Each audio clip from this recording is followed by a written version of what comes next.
belle idée, c'est une grande idée, c'est une belle idée.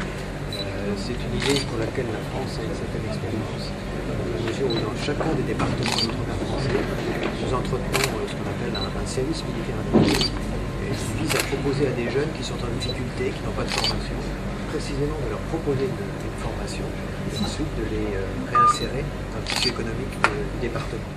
D'une façon ou d'une autre dans le développement du pays, autour bien sûr du métier qu'ils ont appris, et ensuite d'être réinsérés.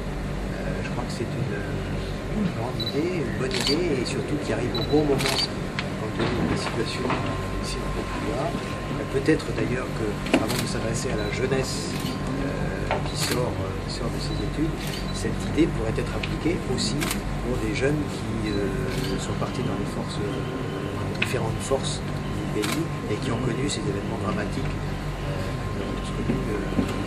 le mois passé. Donc ça peut aider à la démobilisation d'effectifs qui sont pléthoriques aujourd'hui. Même gêne à amener une expertise. Le ministre a souhaité que le projet soit accompagné, donc c'est ça qu'on a proposé. C'est aux autorités ivoiriennes de décider quand elles seront prêtes à démarrer ce projet, si elles ont décidé d'en retenir. Moi je l'ai personnellement monté à Madagascar, et à Madagascar, nous sommes actuellement en train de le monter en Guinée aussi, la demande du président Alpha Condé. À Madagascar, c'est tous les types de métiers auxquels on s'adresse. C'est avec deux grandes familles, les métiers dits urbains et les petits métiers urbains. Petits métiers, pas petits métiers, métiers urbains. C'est carrossier, c'est électricien, c'est maçon, et puis métiers de l'agriculture qui visaient, alors à Madagascar c'était plutôt la riziculture, mais il y a aussi l'élevage, il y a aussi la pisciculture, il y a aussi la pêche, il y a aussi...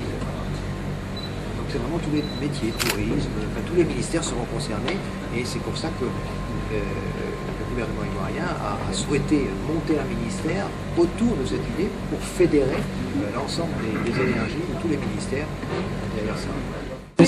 Combien de jeunes le début, il va l'annoncer, il est clair que le pays est bien en chantier, mais très bientôt, le gouvernement donnera le top départ par la voix du ministre porte-parole du gouvernement. Combien de jeunes sont concernés par ce projet? Combien de jeunes? Tous les jeunes ivoiriens sont concernés.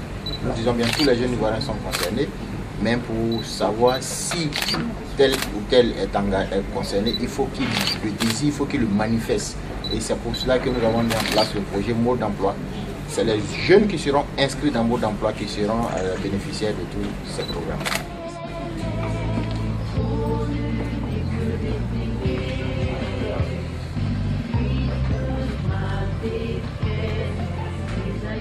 L'expertise française est bienvenue.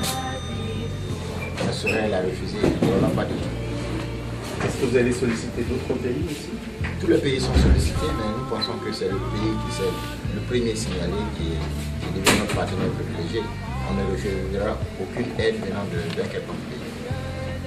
Merci.